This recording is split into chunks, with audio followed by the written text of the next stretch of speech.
Bueno, el concepto de patrimonio cultural es un concepto muy amplio, pero para generalizar podríamos decir que es la herencia material e inmaterial del desarrollo a través del tiempo de una sociedad.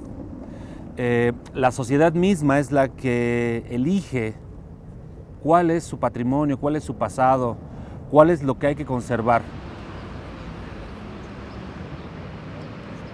El patrimonio viene de las raíces latinas, de padres, patricios, como ellos lo llamaban, y hay muchas definiciones, pero en términos generales podemos decir que el patrimonio es todo aquello que hicieron nuestros padres, nuestros antepasados en general, y que nos lo dejan como herencia, pero no es lo económico, sino aquello que hicieron para vivir: sus casas, su lenguaje, su religión, sus formas de vida.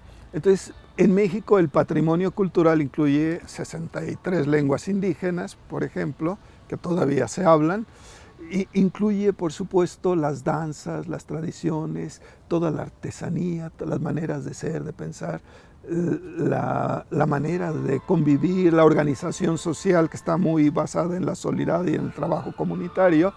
Y en el caso particular de las llamadas ciudades coloniales, eso que le llamamos el patrimonio edificado.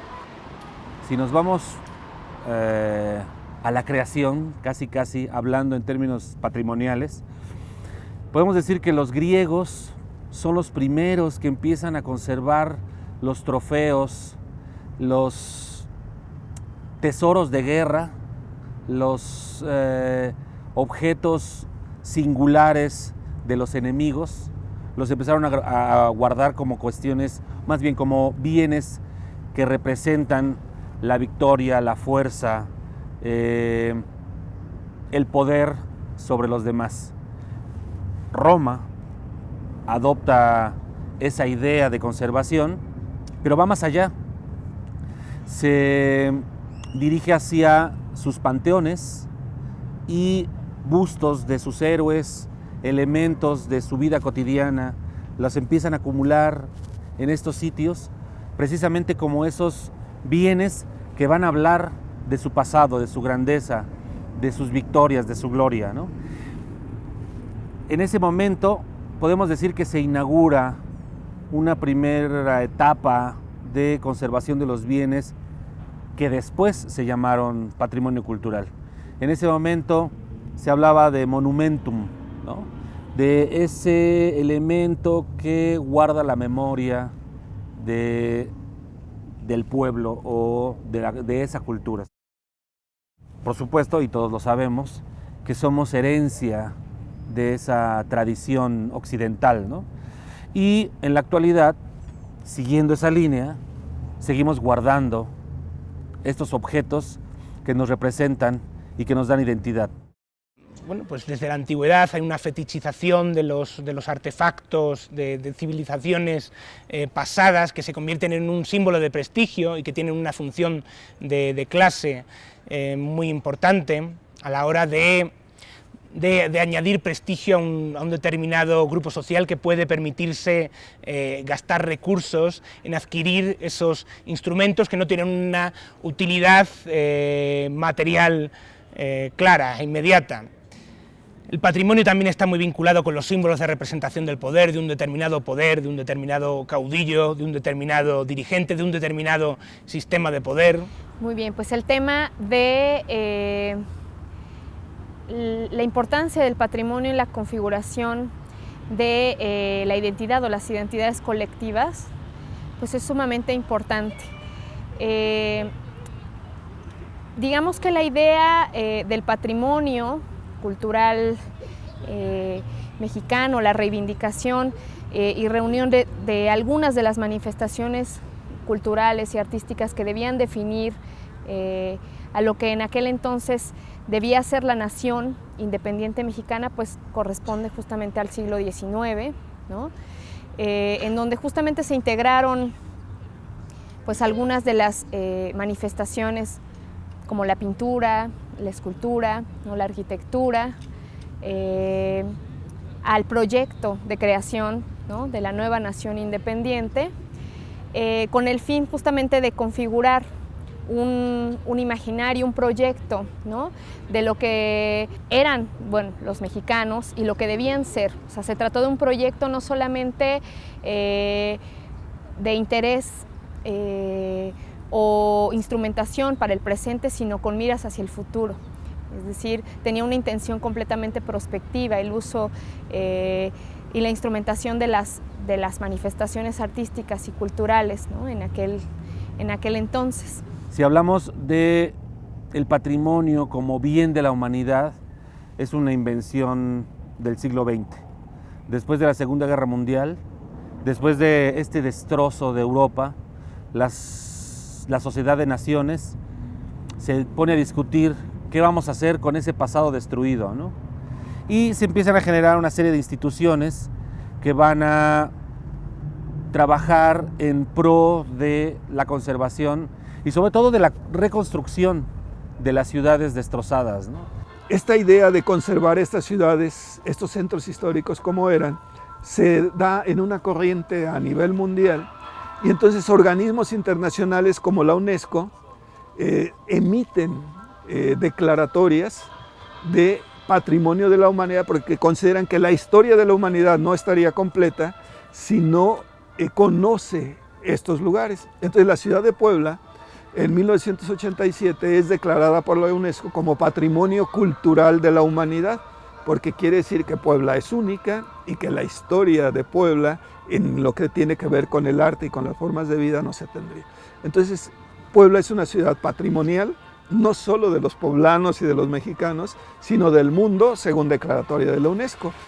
Retomando la idea de la institución internacional encargada de la Declaración de Patrimonio de la Humanidad, podemos decir y podemos aclarar que la UNESCO es la institución más importante encargada de estos asuntos.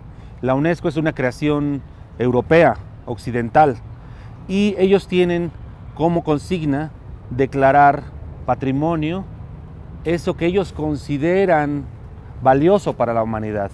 Es decir, puede haber una cultura o una manifestación cultural muy importante para un pueblo en Asia, en África o en América Latina, que para la UNESCO no sea tan relevante como para esa cultura. Por lo tanto, el patrimonio no es algo inocente, es algo que tiene una funcionalidad, históricamente tiene una funcionalidad política, y eso lo podemos ver pues, desde los antiguos museos, desde la antigua concepción del patrimonio, que era el museo, el British Museum, que es, por ejemplo, un espacio, un símbolo de prestigio del Imperio Británico y del latrocinio también del Imperio Británico por todo el mundo, ¿de acuerdo? En el contexto del 19, de su auge. De ahí hasta la concepción moderna del patrimonio como un patrimonio más amplio, en el que incluye cuestiones etnográficas, que incluye el territorio, que incluye espacios amplios y no solo el monumento concreto. Estamos hablando de que la UNESCO ha declarado aproximadamente 1000 sitios desde su creación de la lista de patrimonio, 1000 sitios en la lista de patrimonio de la humanidad, pero hay más de 1000 sitios en el mundo, ¿no? Por supuesto, no pueden encargarse de todos esos sitios y dejan o delegan la responsabilidad a los gobiernos inscritos en esta lista.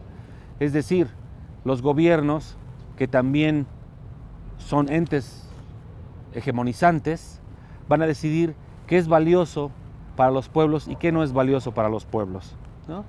Y en el caso particular de Puebla, se toma la decisión de declarar la patrimonio cultural de la humanidad por sus características, no por el desarrollo cultural en torno a sus características. A lo que me refiero es a las características estéticas de la ciudad como un ente singular, como un ente con un conjunto urbano arquitectónico que le da un rostro singular a este bien, y esa es una de las principales temas que la UNESCO toma en cuenta.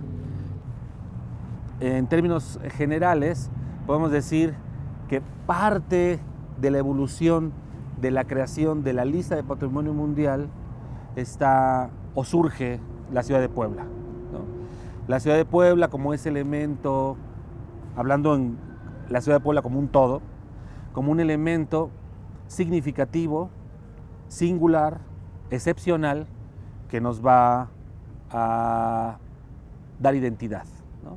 Puebla tiene más de 2.500 edificios históricos, según los conteos que tiene el INAH, que van desde el siglo XVI hasta el XIX, que es lo que se da.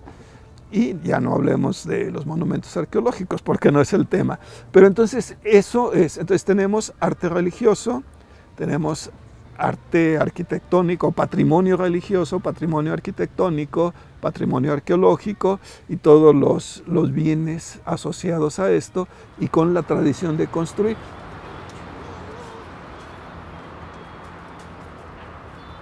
Es una cuestión muy interesante porque a pesar de la devastación de su centro histórico, conserva gran parte de su integridad.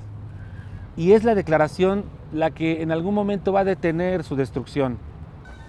Y eso, por supuesto, hay que cuidarlo, hay que conservarlo. Nos pertenece a todos por el hecho de ser ciudadanos del mundo, no solo por ser poblanos, porque los organismos internacionales dicen es patrimonio de toda la humanidad.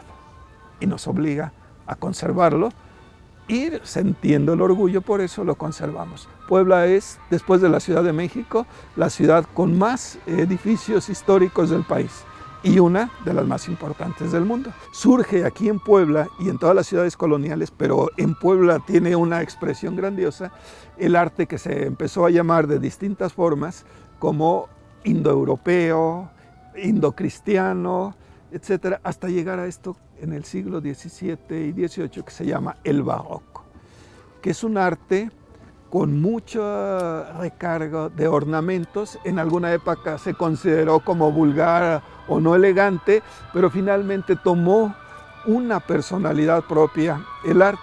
Entonces, todo lo que hay de arte religioso en conventos, en iglesias y demás, tiene que ver con ese arte que ya existía, pero que aquí adquiere una dimensión propia, y eso se convierte en parte del patrimonio religioso, tanto los edificios como y los edificios civiles y militares nos hablan también de otra forma de ver la historia muy particular que se tiene acá y se va constituyendo en un patrimonio.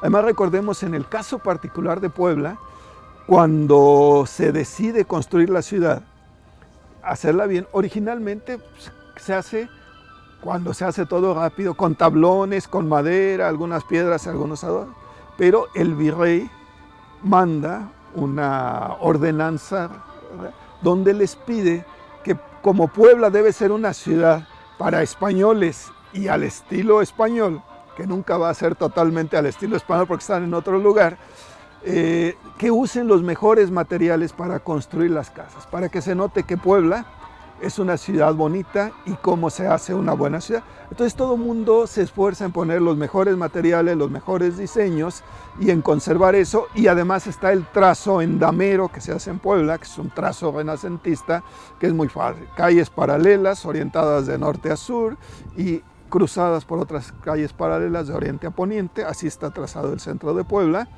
Dice la leyenda que porque los ángeles así la trazaron, pero bueno, es el trazo renacentista y la población indígena la iba a trazar y le deja su sello muy característico. Y en el caso particular de las llamadas ciudades coloniales, que fueron 50 las que se edificaron en el periodo colonial, un término de 50 años dentro de la que está Puebla, eso que le llamamos el patrimonio edificado.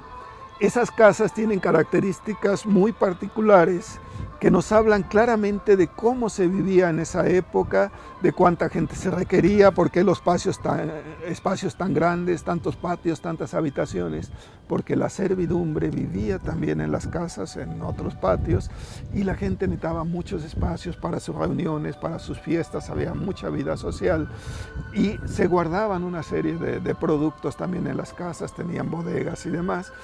que formaban parte y poder conservar esa manera de vivir. Y dentro de esos patrimonios hay unos que tienen que ver con técnicas. Hay una técnica europea, lo que llamamos Talavera de la Reina, que es una forma de hacer cerámica y de hacer azulejo que viene desde el siglo XVI y que en uno de los barrios de Puebla tiene su mayor auge, todos los tipos de... y que en su momento no fue solo para un mercado local, sino para un mercado prácticamente nacional, y ahora por el interés que suscita tiene un mercado internacional, la Talavera, ¿sí? Entonces el patrimonio puede ser las técnicas de construir, las maneras de pensar, las maneras de hablar, las maneras de comerciar y por supuesto los edificios que constituyen los centros históricos. Bueno, la concepción del patrimonio proviene fundamentalmente de esta iniciativa estatal, ¿no? Institucional, por configurar, de configurar el imaginario colectivo, de configurar aquello que debe definir a una región, ¿sí? Y bueno, se pone de manifiesto justamente en estos monumentos, ¿no? En estas... por ejemplo, hablando del patrimonio físico, los monumentos, las obras de arte, todo lo que tiene que ver con la creación artística, pero también el patrimonio inmaterial, ¿no? Como la tradición oral, como, por ejemplo, la tradición culinaria, ¿no? Se integra a esta idea de patrimonio que, como bien te digo, comienza siendo una iniciativa institucional, lo cual no quiere decir que no se genere a partir de la colectividad, que no emane justamente de nuestros usos y de nuestras costumbres. Simplemente se institucionaliza, se toma aquello que de alguna manera conviene al proyecto de nación respecto al presente y a lo que queremos ser. Entonces, es justo por eso que las políticas de protección de patrimonio de alguna manera han sido, en este sentido, selectivas. No todo lo proveniente de los usos y las costumbres que nos definen, ¿sí? Colectivamente, pertenece a la categoría de patrimonio, ni mucho menos es protegida por las leyes de patrimonio. Entonces, hablamos de esta cuestión selectiva, ¿no? Que de alguna manera excluye edificios, monumentos, ¿no? Tradiciones orales, ciertas costumbres que pertenecen a la cultura marginal y no institucional. Y también de ahí del hecho de que el patrimonio sea una construcción institucional, proviene también el hecho de que se le mire desde puntos de vista mercantiles, ¿sí? Económicos, en pro de no la recuperación de la memoria, sino más bien en aras de el impulso del turismo, de la derrama económica regional, etc.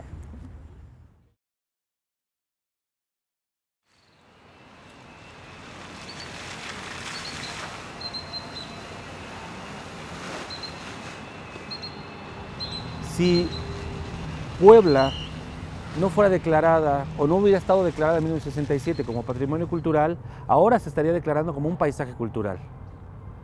Es un nuevo concepto que hay que tomar en cuenta porque los estudios del patrimonio cultural en general y sobre todo los especialistas aún no han podido despegarse del concepto tradicional de patrimonio.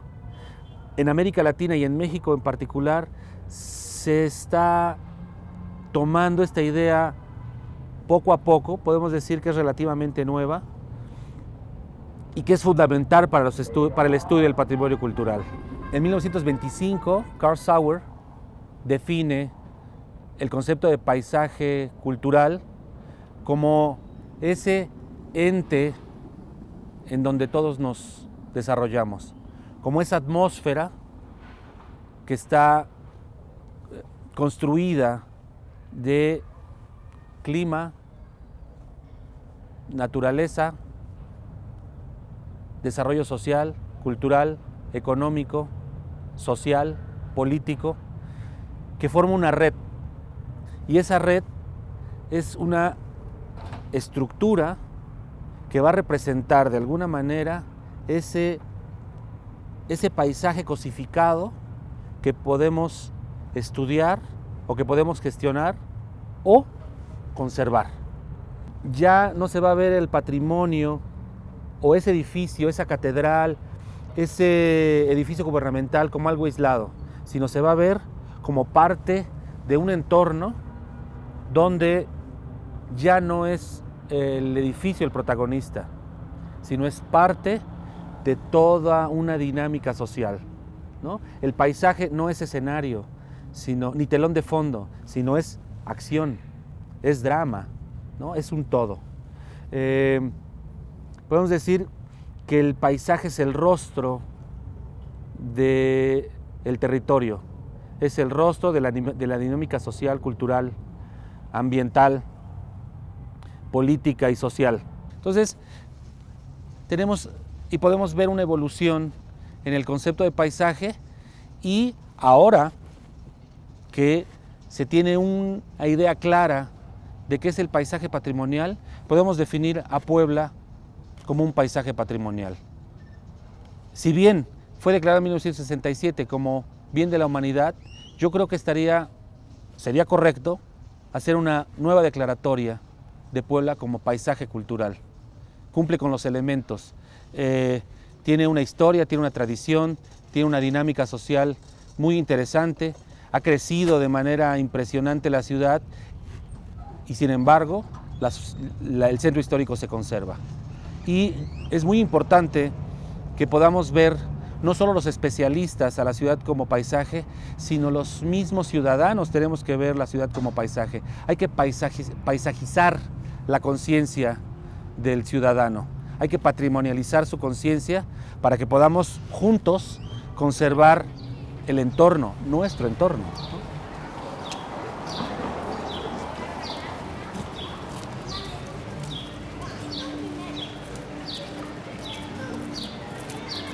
Sí, es algo que hay que delimitar muy bien, porque de repente se piensa que modernizar implicaría acabar con todo lo antiguo. Pero cuando tenemos el patrimonio, y es lo que nuestros antepasados nos dejaron, se nos vuelve una dificultad. No debe estar reñido lo patrimonial, lo tradicional, lo cultural con la modernidad, solo que hay que delimitar las áreas. Normalmente, bueno, el centro histórico está delimitado y luego hay sus áreas de transición y luego hay las áreas nuevas.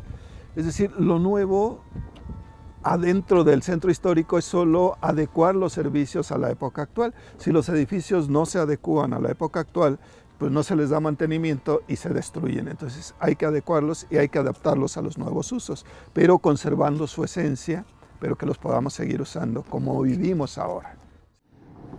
La sociedad tiene que habitar el patrimonio y ese es un problema muy serio porque el abandono de las ciudades está contribuyendo a su destrucción.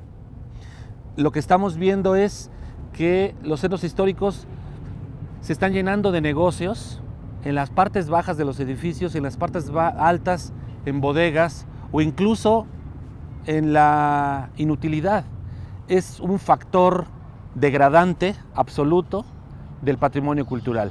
Tenemos que acercarnos a la sociedad, invitarlos a que conozcan su pasado, a que conozcan su patrimonio y que sea la sociedad misma la que conserve sus bienes.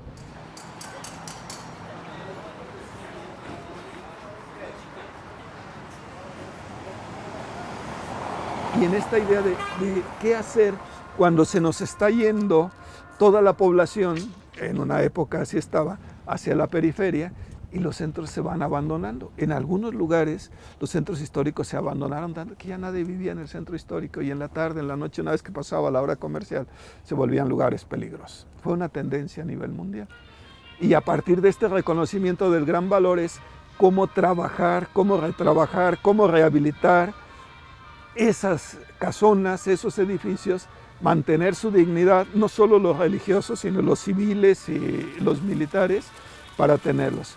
El discurso del regreso a la ciudad consolidada, que tiene mucho que ver con el patrimonio, y ahora voy a ello, no es casual, no surge en un contexto neutro, no es alguien que se le ocurra, sino que hay razones materiales muy claras que hacen que surja este discurso, con una raíz progresista en principio muy clara, que propugna volver a los centros históricos, hacerlos multifuncionales, recuperar la ciudad, porque también hay una idea de que la ciudad es el centro y la periferia casi que no es la ciudad, y volver a la ciudad, recuperar el patrimonio, recuperar ese espacio que es una cuestión nacional, que es una cuestión simbólica muy importante, que es una cuestión colectiva, manteniendo a la población originaria con una perspectiva muy social todavía, muy redistributiva, y poco a poco eso va coincidiendo con esas perspectivas económicas nuevas, con esa nueva economía, también con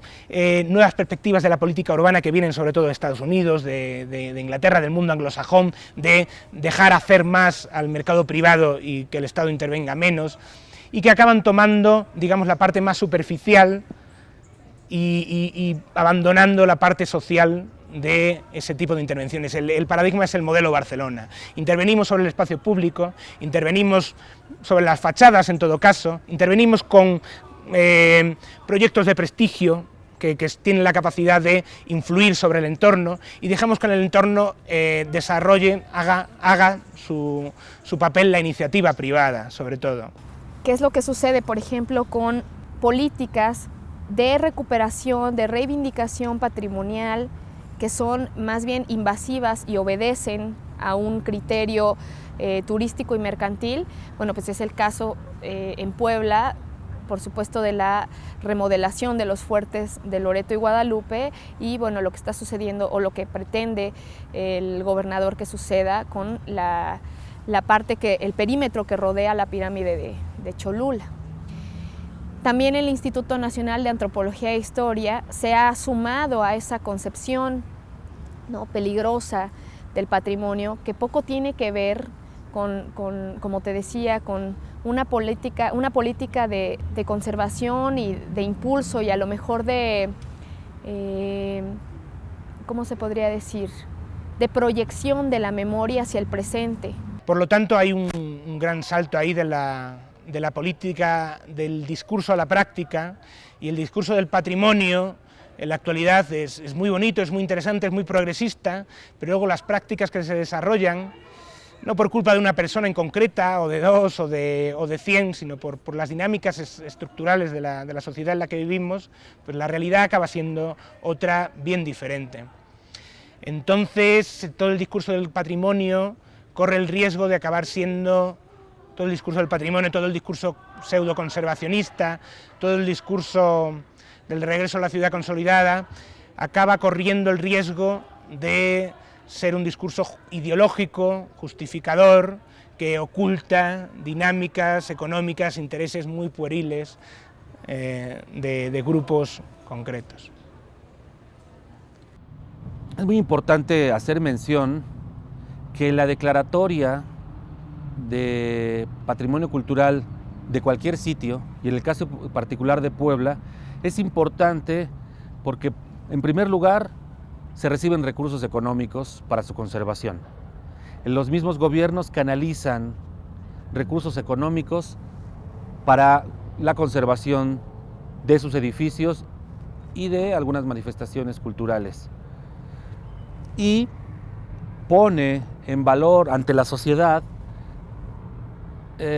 la importancia histórica, estética y cultural de la ciudad de Puebla. Su declaración o la declaración de patrimonio cultural de sitios históricos cambia la mentalidad de la sociedad y sobre todo de los tomadores de decisiones.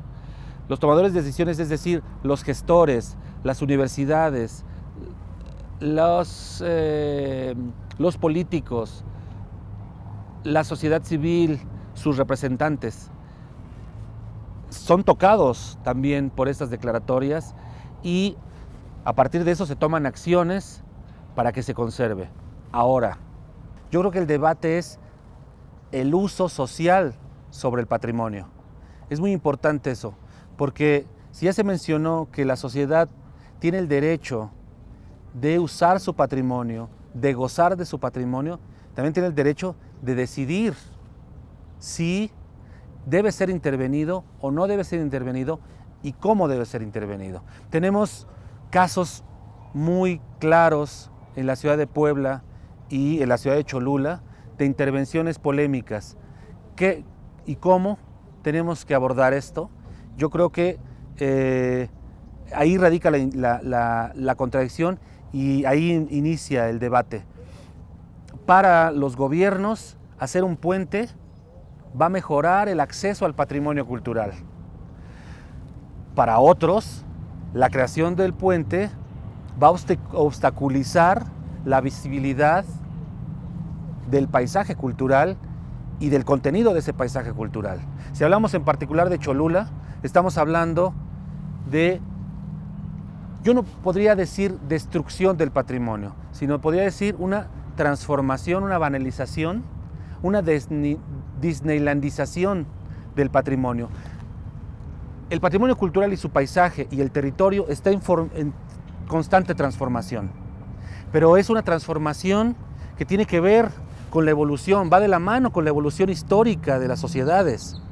Si yo llego e interrumpo 30 siglos de historia por un puente o por un parque o por ojos de agua o por jardines verticales, estoy cortando de tajo con una dinámica histórica, llamémosla natural, del patrimonio y de su paisaje.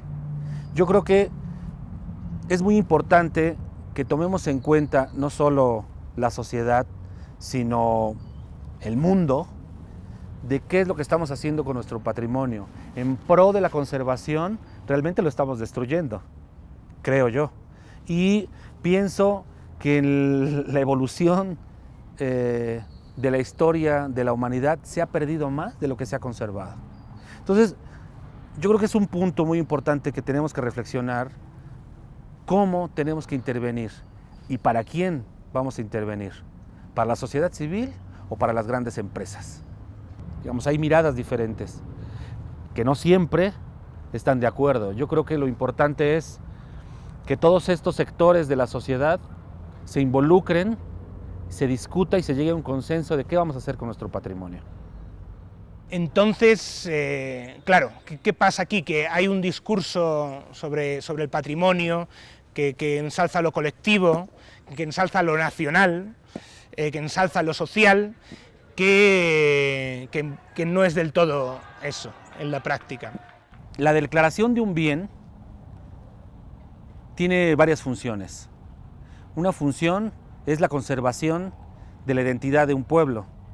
Esa identidad, bueno, está representada en los bienes materiales e inmateriales, en los edificios, en las manifestaciones, en su gastronomía, en su forma de organizarse, en todos estos elementos del desarrollo cultural que van surgiendo a través de la historia.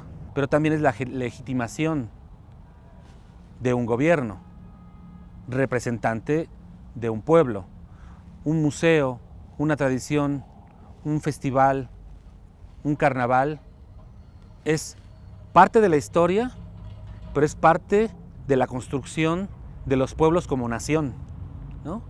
Entonces, ahí hay varios factores que hay que tomar en cuenta.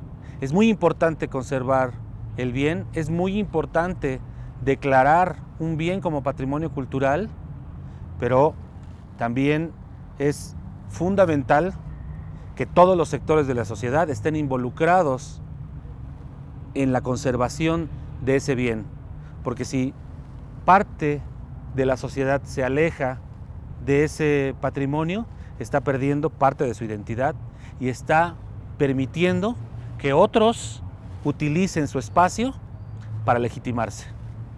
Hay concepciones o posiciones encontradas en la pregunta que me planteas, porque por un lado está la visión de los historiadores, ¿no?, puristas, que creen que el patrimonio está al servicio de una conservación radical de la memoria de un pasado, ¿no?, sin ningún tipo de utilidad prospectiva. A mí me parece que el patrimonio ante todo está al servicio de la sociedad, ¿no?, está al servicio de la generación del conocimiento, ¿no?, sí el conocimiento de un pasado, de la recuperación de una memoria efectivamente, pero de cara a trasladarlo a los problemas y a las reflexiones del presente. Entonces, me parece que el patrimonio debe de ser útil a la sociedad y al mismo tiempo debe de mantener su compromiso con la memoria histórica. En efecto, me parece que una postura y la otra no se excluyen mutuamente. Entonces, por eso no se puede intervenir el patrimonio de manera arbitraria, en aras de un progreso o en aras de un consumo que no representa una cuestión, ¿cómo se podría decir?, contundente y fehaciente en los espectadores. O sea, más que el hecho de ir y pasar el domingo recorriendo los fuertes sin saber qué son, ¿no? Sin saber qué implicaron para estos sucesos en la configuración de la nación mexicana y qué representan ahora. Porque tampoco de nada sirve estar anclados replicando los discursos del pasado sin darles una utilidad en el presente e integrarlos a un proyecto de nación, o sea, de lo que somos y de lo que queremos ser.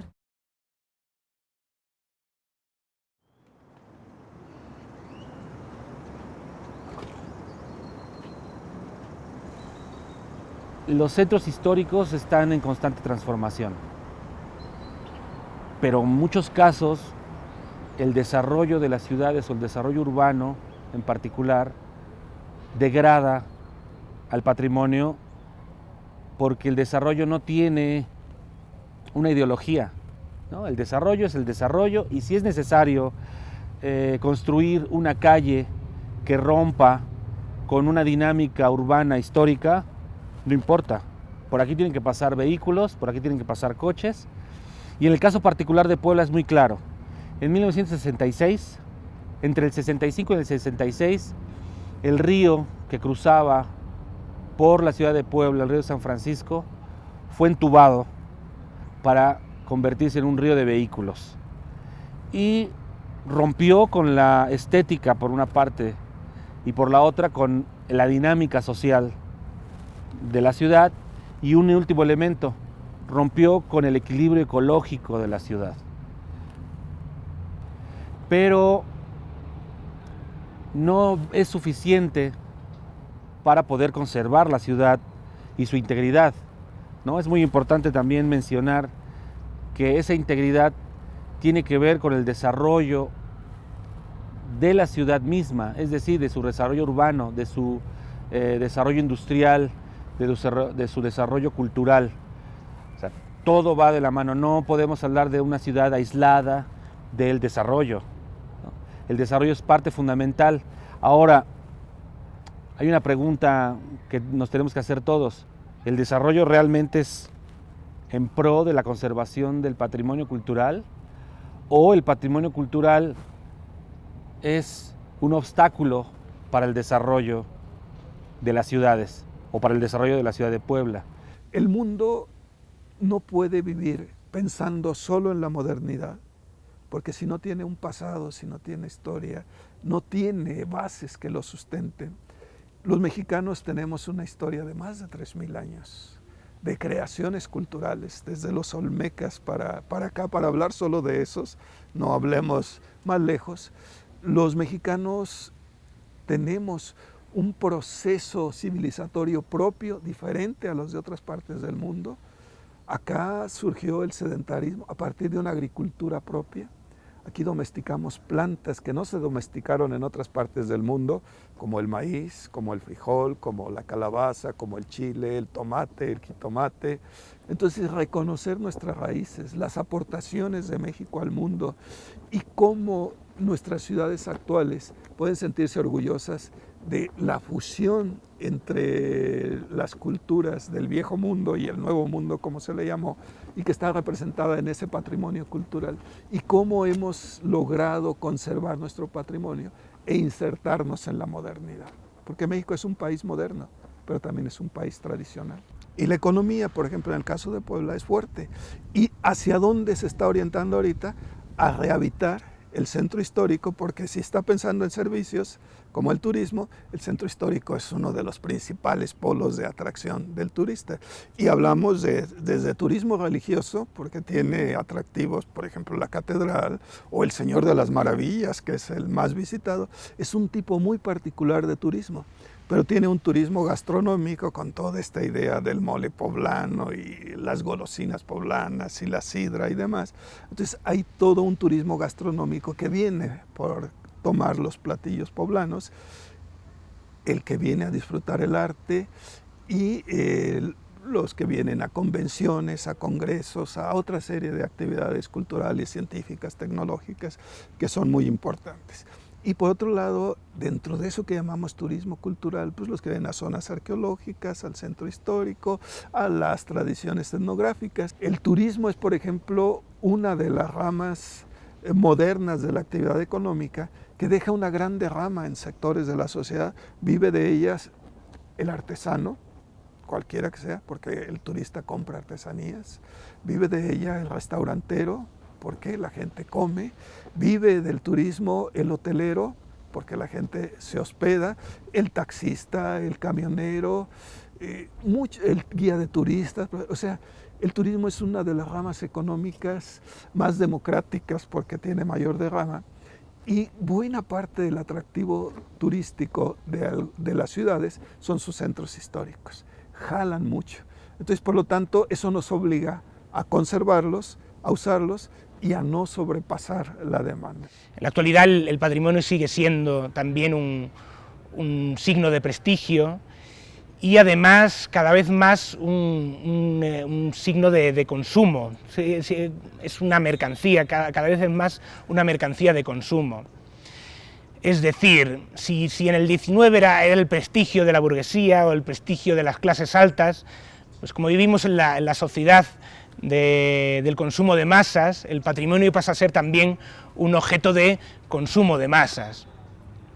Esto tiene mucho que ver con la eclosión del turismo, que es anterior, pero que se populariza mucho y que va tomando otro carácter, sobre todo a partir de la década de los 70, en el cual entra ya el consumo cultural, el consumo urbano y no solo el consumo de sol y playa, que además pues probablemente muy restringido a algunas zonas de Europa, se internacionaliza ese consumo de espacio, que implica una mercantilización de espacio, y la cuestión del patrimonio entra ahí creando, en mi opinión, un consumo de espacio, un consumo de turismo cultural, de espacios de interior, de espacios urbanos o de espacios rurales, de espacios humanos, que siguen al final la misma lógica que el turismo de masas, de sol y playa, y que también empieza como algo perteneciente a una élite cultural que demuestra su buen gusto, en lugar de yendo a la playa, ahora que está todo lleno ahora que va cualquiera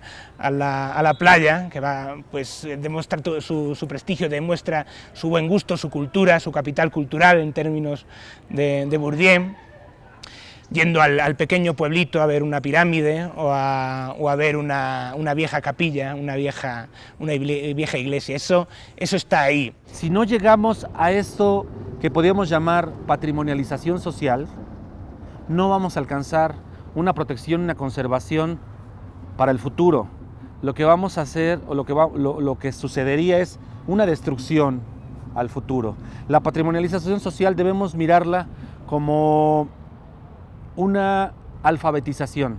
Es decir, tenemos los especialistas la obligación de decirle a la sociedad que mire a su pasado, que mire a sus bienes tangibles e intangibles, porque ellos son los propietarios de esos bienes, y sin esos bienes lo que estaría sucediendo es que estaríamos perdiendo parte fundamental de nuestra identidad.